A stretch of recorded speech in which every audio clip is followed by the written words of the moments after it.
我的总裁老公好像失恋了。他白月光结婚这天，公司亏了几个亿，零花钱也没有按时打给我。我坐立难安，连夜给他发去短信。没关系的，老公，我也刚被甩，没做过舔狗的人生是不完整的。对方发来一个问号。深夜，一架私人飞机落地京北，几年不见的老公出现在我面前，看着瑟瑟发抖的我，轻声冷笑：你给谁做过狗？滚过来说清楚。我怀疑我的总裁老公好像失恋了。他白月光宣布婚讯的第3天，顾明修国内的生意直接亏了3个亿。各路媒体扒出了顾明修和白月光林夏当年的秘闻，一时间议论声铺天盖地。当然，最让人心痛的是，顾明修好像忘了给我打零花钱。深夜，我猛地从床上坐起来，焦躁地踢掉了被子，背着手下的溜达了2圈。眼瞅着月底了，顾明修失恋到底好没好？我爱马仕还躺在橱窗里呢。我跑回床上，郑重地拿起手机安慰他：没关系的，老公，我也刚被甩，没做过舔狗的人生是不完整的。随之还附了一张小作文的截图，长到在暗夜中脸都在冒绿光的程度。你看，我不也在给人做狗吗？没必要因为一段感情就荒废了事业。做完这些，我长吐一口气，神态安详地躺进了被窝里。闺蜜都说我在安慰人上有一些天赋，这不，顾明修失恋了，还得老娘哄。手机突然震了下，刺眼的屏幕光穿破了黑夜。我半睁开一只眼，瞄到了顾明修发来的短信，一个问号。我笑了笑，舒服地翻了个身，进入了梦乡。呵，男人脸皮薄的嘞。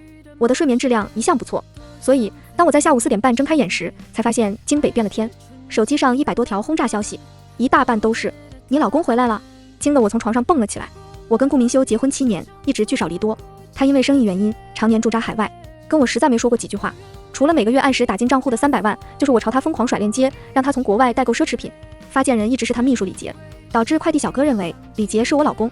当晚我一屁股坐进酒吧卡座里，被闺蜜围了个严实。到底怎么回事？你老公是回来抢婚的吧？据说那个林夏清纯小白花一个，上次我看见他被那个未婚夫欺负的眼眶通红。林夏哭一哭，男人就心软了，你还不着急？我深深吐了口气，怎么不急？问题是急也没用，要是他跟你离婚怎么办？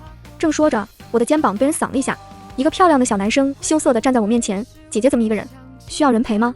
我大脑顿时空了一瞬，把闺蜜的话题忘个精光，正想问她今年多大，酒吧大门突然间被人砰地踢开，一群警察闯了进来。小 X 蹲下。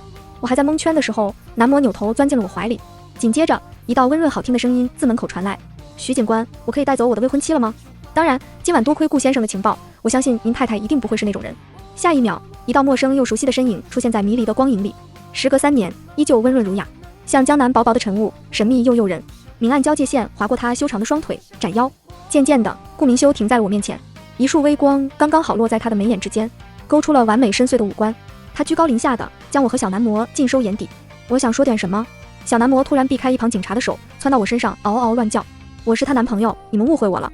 哎呀呀，姐姐你说句话呀！我像甩狗皮膏药一样疯狂甩掉男模的手，在刺耳的尖叫声中，一把抱住顾明修的腰，露出一个腼腆的笑容：老公，你放心，他们都点了，只有我嫌脏没点。黑色的宾利在夜色中疾驰，顾明修自上车起就没跟我说过话。其实我能理解，白月光都要嫁人了，自家老婆还在外头点男模，没一个人懂他肯定难过的要死。我对着车窗悠悠地叹了口气。顾明修侧过头，就看到了我忧伤45度仰望星空的侧脸。他遮去眼底的冷漠，轻声问：怎么还没舔到呢？哦，这是跟我交流心得呢。好事。我擦了擦眼泪，哎，说多了都是泪，算了。我总觉得今夜顾明修的心情差到了极点。回到家，他依然没有跟我说话的欲望，可能快碎了吧。我叹了口气，同情地拍了拍他：先去洗澡吧，今晚咱俩躺被窝里聊聊天。顾明修撩了我一眼，没说话。然而事实是，人类的悲欢各不相通。洗澡的时候，我开心地飞起，满脑子都是今晚给他聊高兴了，记起把零花钱打过来。10分钟后，我披着大浴袍从浴室里冲了出来。夜色暗沉，顾明修就坐在墙角的沙发上等我，脸隐在微光中看不清神色，2条长腿肆意交叠着，莫名让人觉得闲适又危险。洗好了，我突然有种不好的预感，突兀地停下脚步。顾明修轻轻拆掉腕表，再抬眼，眸子里已然多了分不可捉摸的笑意。那就滚过来说清楚，你到底在给谁做狗？逃跑的念头只浮现了1秒，我的腿已经驮着身体冲到了玄关。咔嗒，我用力压下门把手，门没开。我擦，刚才顾明修是最后一个进来的，他是不是锁了门？背后传来不轻不重的脚步声，我回头对上顾明修瞧过来的视线，他站在昏暗的灯光下，幽暗的眼睛宛若一片波澜不兴的湖，显然耐心已经耗尽。然然，我再说一遍，过来。我警惕地贴在了门上，理直气壮地吼：我已经失恋了，你还要我怎样？难不成还要陪他去死吗？顾明修气笑了，声音轻得不能再轻：你失恋我不该生气。我瞪着俩大眼，不明所以地眨了眨。我热恋你才应该生气吧？话落，室内陷入了诡异的沉默。顾明修突然笑了：许然，你有种。等他将我扛起来的时候，我还处于蒙圈状态，下一秒人就被摔在了柔软的床上。伴随着咔嗒一声轻响，卧室门被锁上了。顾明修将我扔进柔软的被褥里，开始慢条斯理地挽袖子。我在床上乱爬，发出惨烈的哀嚎。我的真丝床单，你给它弄皱了，给你买新的。顾明修回答得极其敷衍，手上动作却丝毫不含糊，拽着我的脚踝往后一拖，然后2、3下就把活泼好动的我卷成了一条毛毛虫。卧室传来我愤怒的尖叫：你把我放开，今晚就睡家里，哪都不许去。顾明修拍了拍我的屁股，听话，过去点儿。对上我怒睁的双目，顾明修极其从容地脱掉外套，躺在了我身边，闭上了眼。我梗着脖子，一脸不服：你没洗澡就上床睡觉，来之前洗过了。顾明修似乎有些疲惫，闭着眼说话的时候，声音都带上了倦意。我这才想起来，顾明修是昨天晚上回到京北的，来见我却是今天晚上，说明他先去见了林夏，而且被人家拒绝了。我意识到自己该闭嘴，奈何大脑一直叫我八卦一下，于是我好奇地凑到了顾明修脸前，拿毛茸茸的脑袋蹭他的下巴。顾明修叹了口气，睁开眼：你又想干什么？我眼神晶亮：你是被分手，还是直接被绿了？顾明修斜睨着我，1分钟后，我连嘴都被堵上了。嫁给顾明修前，我家的生意并不景气，后妈急得团团转，恨不得立刻把我塞给多金老头，换点周转资金。这次顾明修回国，最着急的就是他。你到底能不能拿捏你老公？不行，赶紧回来，我给你安排相亲。这不太好吧？我还没离呢。早晚的事，这次给你安排个帅哥。我抗拒的心在看到照片的这一刻变得蠢蠢欲动。帅哥哎！此时，顾明修和林夏的绯闻已经闹大了，有记者爆出了2人先后进出酒店的视频。就在他回国当天，不少人猜测林夏的婚约过不久就要作废了。我急着找下家，所以想先问问顾明修是什么意思。如果要离婚的话，得赶紧，毕竟相亲市场上帅哥不等人。走到顾明修办公室门口时，秘书将我拦住了，一脸为难：顾总正在气头上，您这会儿还是别进去了。此时我才隐约听见门内传来一个女人的啜泣声。我从来没有做对不起你的事，自始至终我爱的都是你，你为什么要这样折磨我？男人的语气几乎冷漠：林小姐，我不是在逼迫你，该怎么选由你自己做决定，当然你也可以选择退圈。哦，对了，林夏是个18线小演员，多经典的言情虐文搭配呀！我听得正入迷，门突然从里推开，我和里面的女人打了个照面。只见对方明眸善睐，顾盼生辉，只是红着眼睛，就让全世界都觉得是他们错了。林夏一抽一抽的，哭得分外可怜。看我这样，你开心了？我真的很讨厌你们。让开！他一把推开我，消失在走廊尽头。显然，林夏跟顾明修吵架了。这会儿我要是懂点事，就该打个车回家。但是懂事的前提是建立在钱到位的基础上。他们的分币不掏，还想省心，没门！2分钟后，我理直气壮地踹开了顾明修办公室的大门，脚下散落的纸张被吹得翻了个面，露出上面的合同内容。顾明修竟然强迫林夏签卖身契，现实版强取豪夺。我靠，真不是人啊！顾明修正坐在老板椅里，听见动静，抬眼望过来，眼底还有未退的冷意。我咽了口唾沫，小腰一掐 ，A4 纸一卷，拿出正宫的架势，直奔老板桌去。顾明修，我为这个家当牛做马3年，没有功劳也有苦劳，你竟然敢！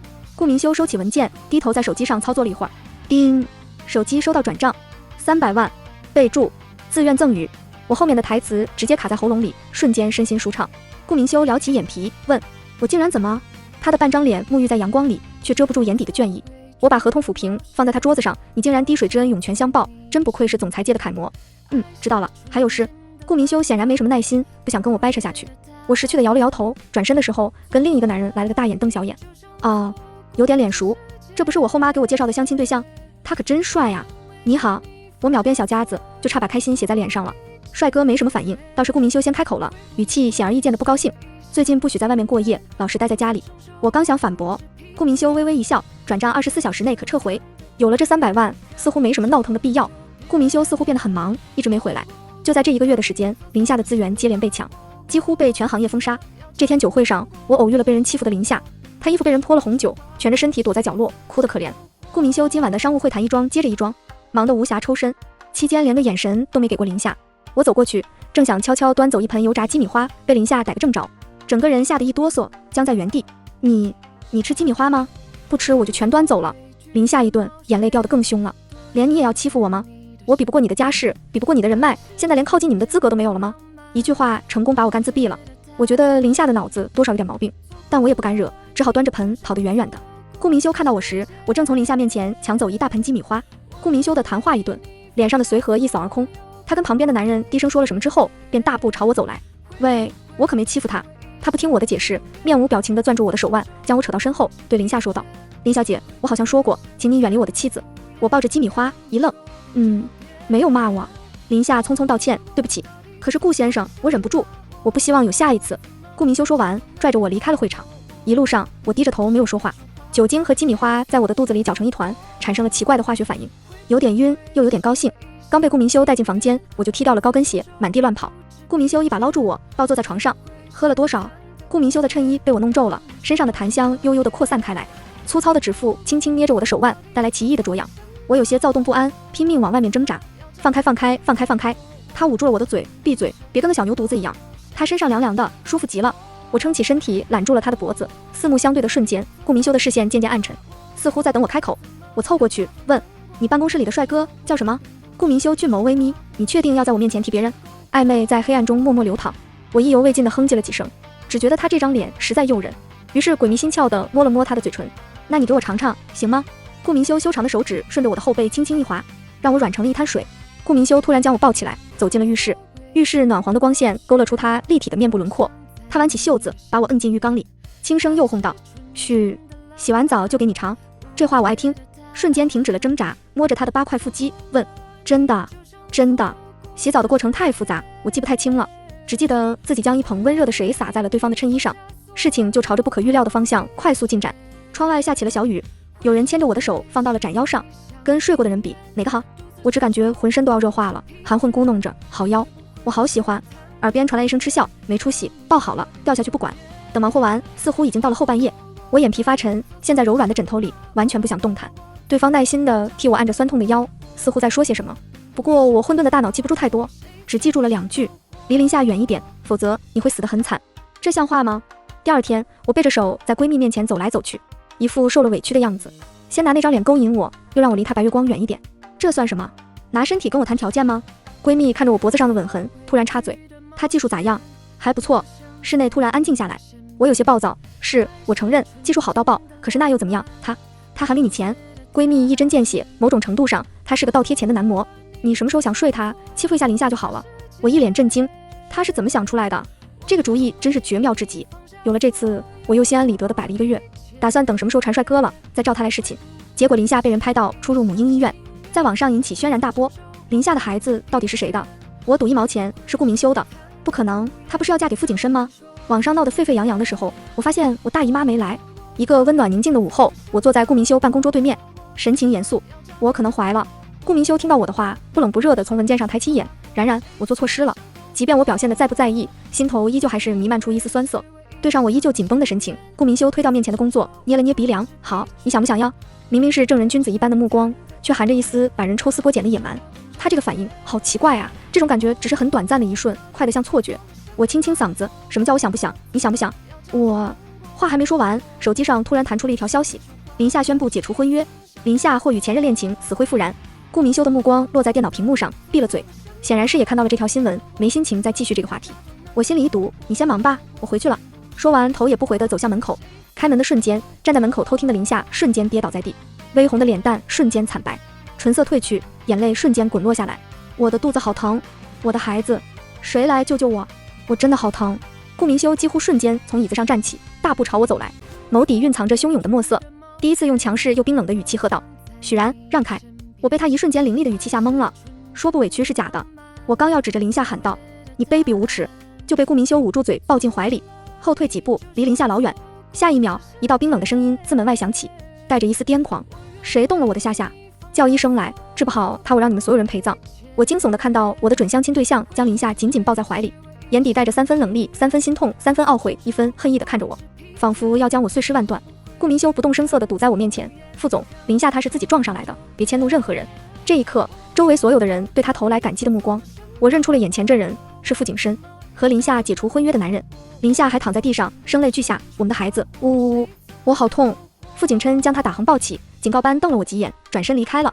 我悄悄探出半个脑袋，小声说：我觉得我们应该报警，你说呢？顾明修无情地把我摁了回去，闭上嘴，别出声，离他们远点。直到晚上睡觉的时候，我还在嘀咕，所以你不让我靠近林夏，是因为他们不正常。顾明修挑眉，表示默认。你逼人家签卖身契的时候呢，又是怎么想的？顾明修说：如果我没记错，那天办公室里是2个人，你不会连我的声音都听不出来吧？我只是尴尬了一瞬，全当听不见，采用进攻方式提出了下一个问题：你跟他前后进出酒店是怎么回事？巧合？见我用看骗子的眼神望着他，顾明修叹了口气：傅景琛有严重的偏执和躁郁症。那天晚上，我是去给傅景深处理烂摊子的。此时我才知道，傅景深是顾明修从小长大的兄弟。我目瞪口呆。那林夏呢？林夏，顾明修眼底闪过一丝不愉，是傅景深以前的女朋友。我记得当初是傅景深提的分手，不过现在他好像只信任林夏。哦，我缩进被子里，打算闭上眼，结果没有3秒钟又突然睁开。有人说你陪林夏去产检。顾明修睁开眼，视线在昏暗的月光下显得有些深沉。我为什么要去陪他产检？我又没病。我不死心的念叨。他们还说林夏的孩子是你的。顾明修冷着脸将我压在床上，翻过去，快点。意识到顾明修想体罚，我护着滚圆的肚子，如临大敌。我有孩子了。有个屁，你那是吃多了。顾明修罕见的爆了粗口，医生说了，你只是月经推迟，不是怀孕。我奋力的往前爬。哦，那你想干嘛？顾明修把我抓回去，冷笑一声，当然是让你美梦成真。兴许是怕我在外面拈花惹草，顾明修进来总把我带在了身边，吃饭睡觉上厕所都离不开他的监视。不知道怎么回事，他看我的目光带着一种莫名的慈爱。我觉得你这样有点变态。别说话，吃你的。哦。此时正值中午，餐厅里的人渐渐多起来。我盯着1刻钟前从门口走进来的林夏和傅景深，翻了个白眼。他俩有病吧？为什么非得坐我旁边？林夏像是突然发现我，主动走过来跟我打招呼。许然，我可以跟你们坐在一起吗？说这话的时候，他不动声色地瞅了眼顾明修，结果桌子就被人掀了。傅景深把我的午饭扫了一地。林夏，我最近是不是对你太好了，以至于你忘了本？林夏被推倒在地，哭得梨花带雨。景深，你误会我了。我没有。我顶着一头的芒果布丁碎屑，被顾明修抱在了怀里，瑟瑟发抖。救命！我想报警。有精神病为什么还会被放出来了？而且一放俩。对上我弱小无助的目光，顾明修说，我带你出去吃。我们离开的时候，傅景深还在掐着林夏的脖子，旁若无人的强吻。顾明修盖住了我的眼，对傅景深说，死远点，别挡我们的路。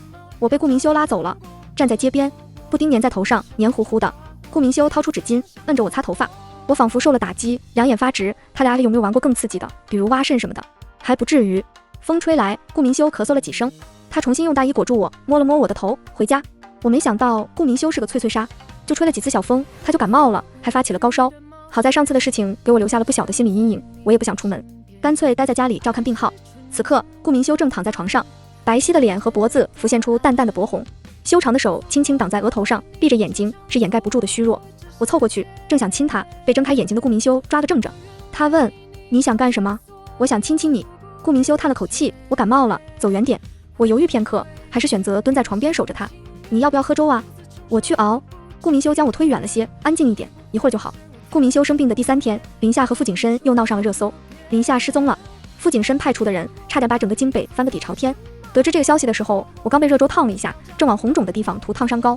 我把还在睡觉的顾明修摇醒。林夏失踪了。顾明修悠悠转醒，把我摁在怀里，揉乱了我的头发。他们的事你少管。我严重怀疑顾明修是为了躲清静，故意装病。窗外正在下大雨，我把顾明修拖起来吃粥，不过粥没煮熟。顾明修一声不吭地把粥都吃了。一时间，客厅里只剩下杯盘碰撞的声音。我正在制作下一顿的食谱，门铃突然响了，我以为是快递，跑过去开门。一打开，一张我见犹怜的脸出现在视野里。林夏浑身湿漉漉的，隔着我看向里面的顾明修。顾总，我无处可去了，今晚能住在这里吗？林夏咬着唇，又摆出那副楚楚可怜的样子。我如临大敌，横在门口，我们家没房间了，你离远一些。谁知林夏突然哭出声，顾总，我真的受够了，每天都要陪傅景深演戏演了3年，他病情丝毫没有好转。顾明修将空碗收拾好，眼皮都懒得掀。所以你是什么意思？林夏抽抽搭搭地说，你难道不喜欢我吗？只要你愿意，我会放弃景深来到你身边。听完这句话，我脸上露出了痛苦面具。顾明修已经从桌子后面起了身，眼神冷到了极点。我这里不是收容所，有困难找警察。林夏满眼的不敢置信，我不懂你为什么不选我，他比我好在哪里？正如漂亮的人从小就知道她漂亮一样。林夏年少成名，虽没有什么好作品，但话题度高，网络上人人都要夸一句天女下凡。她的热搜向来是与各大家族继承人闹出的绯闻，所以当听见顾明修这句话时，他第一反应竟然是质疑。顾明修冷笑出声，我不瞎，我喜欢一个人不会等他自己贴过来。我突然想起我和顾明修结婚那年，后妈把我的生辰八字晒满了整个京北，她嫁给我爸时还带来了一个女儿，所以她既想要我嫁得好，又不想让我那么好，至少不能嫁得比她女儿好。那会儿我在京北的名声臭到了极点。春节前我被家里撵出来，在一个小酒馆里躲避风雪。天明是大年初一，外面的鞭炮声此起彼伏。我走出来的时候，风吹进了脖子里，我才意识到昨夜走得急，连围巾都忘记带了。顾明修从后面走过来，递给我一条围巾，天冷带着吧。我还记得他那条围巾是某高奢品牌冬款消费超过1000万才有购买资格。我当时眼泪就流出来了，一部分是因为冻的，一部分是因为我第一次围这么贵的围巾。顾明修看了我一会儿，说，我知道你后妈在物色结婚对象，你要不要跟我试试？我还记得当时的反应，真的可以吗？你那么有钱，愿意娶我一个什么都没有的穷鬼？顾明修笑了，放心，你马上就不是了。眼下顾明修这话说的，让我不自觉怀疑他对我是蓄谋已久。听到顾明修这句话，林夏崩溃了。我不信，你喜欢他，为什么在海外待3年不回家？而且傅景深是你最好的兄弟啊，你难道不该替他照顾我吗？顾明修最后一点耐心耗尽。首先，他喜欢花钱，我要挣钱。其次，我不是因为你要结婚才回来的。他拿起手机叫了小区保安，我家闯进了流浪汉，麻烦来一趟，把人赶出去。不到3分钟，林夏被保安扭送走了。傅景琛似乎带了人来，把他带上了车。我在旁边看得目瞪口呆。他们俩没问题吧？顾明修面无表情地看着汽车走远，关上了门，领着我回了卧室。没问题，放心。等回过味来，我没头没脑地问：“你说你喜欢我？”顾明修似笑非笑地盯着我瞧。真忘了什么？你当时喝醉了，在酒吧里把我强吻了。我心里突然咯噔一声，突然有些不确定，毕竟在闺蜜的描述中，我确实酒品不太行，还容易断片。那你就求婚了。顾明修嗯了声，我这人比较保守，比较在意自己的第一次。接下来，顾明修揪住因为心虚往门外跑的我，慢悠悠道：“我反思过了，人太过于重视工作，就会失去一些别的东西。你对我没有感情很正常，我们可以慢慢培养。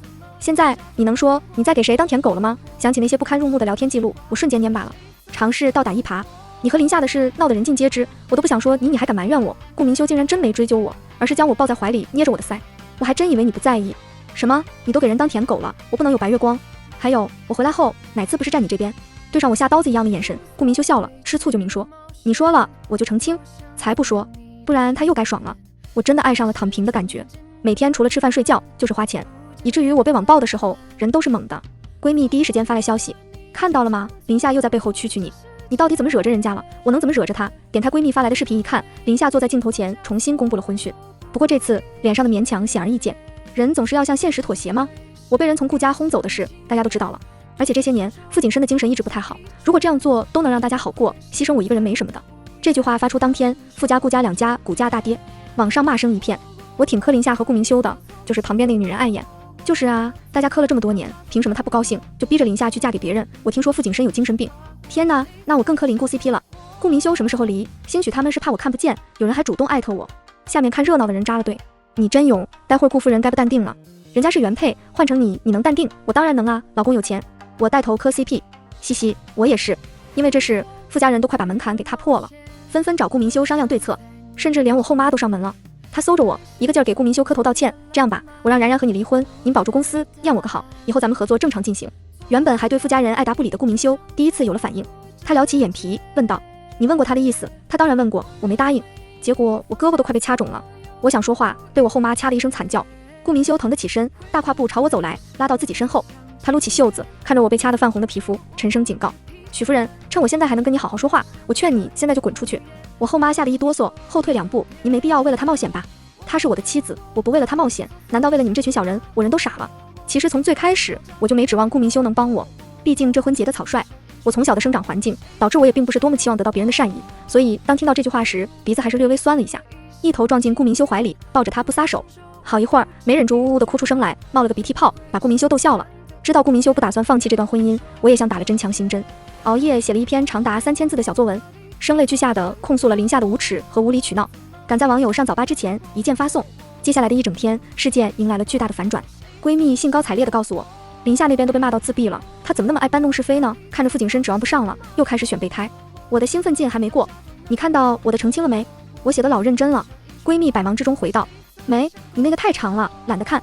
你老公发的比你早。”我傻了眼，匆匆点开微博，只见昨天凌晨，我熬鹰一样翻新华字典时，顾明修用他的个人账号发布了一句话，纯属造谣，以起诉林女士。一个明晃晃的律师函挂在首页，并置顶了允许转发评论和收藏，所以这条消息飞速的在网络上传播开来。不少路人在下面贴出了我的小作文，看他确实很生气，小作文写了3000字，我怎么瞧着许然不像个有心眼的，啥好人老老实实写这么多呀？读完小作文的人表示他挺实诚，连林夏和傅景琛打翻了他饭碗都写了，是我被打翻饭碗也得闹。网上吵了一天，傍晚另一条热搜引爆了全网，林夏和傅景深的婚约又取消了。我和顾明修去餐厅吃饭的时候，刚好与傅景深擦肩而过，他手腕上缠着一圈绷带，眼下乌青，整个人看上去阴沉沉的。顾明修说，傅景深家里内斗严重，在傅家老爷子挑选继承人的关键时刻，傅景深被爆出了精神病，导致他多年的计划满盘皆输。我听到这话的时候一脸诧异，我以为他是装的，比如他会逢场作戏之类的。顾明修笑了声，不，他是真喜欢。由于傅景深先前给我留下的印象实在不好，乍一撞见他，我吓得躲进了顾明修身后。傅景深只是淡淡瞥了我一眼，转身走了出去。京北又开始下雨，他站在雨中像个落魄的狗。门外突然冲来一个女人，她绊了一脚，摔进水坑里，好不狼狈。景深，我们重新开始好不好？我做的一切都是为了让你好起来。昔日癫狂的男人，此刻眼底已然看不见任何的暖意。你跟其他男人的聊天记录摆在那，让我怎么相信你？林夏跪在雨中，不死心的哭求。我陪你演了这么久，你不能丢下我。傅景深眼底涌现出深深的疲倦。算了吧，你男人不是挺多吗？去找他们吧。他摘下无名指上的戒指，狠狠扔了出去。永远别再来找我。后来听说林夏又找过傅景深几次，但由于他钓的男人太多，几人碰面后不分青红皂白地动起了手。有人趁机把傅景深揍了。从此京北又多了一个风心所爱的男人，反而是我过起了平静的婚后生活。时间一久，我又开始蠢蠢欲动。这天半夜，我缩在被窝里，脸上又被手机屏幕照得一片绿光。突然被子被掀开，顾明修淡定地看着我的绿脸，问：冉冉，你在给谁发消息？我想匆忙藏起手机，结果却被他的另一只手抽走。入目是满屏的舔狗发言，求求你了，理我吧，我现在真的很需要。顾明修看着我的虎狼之词，气笑了。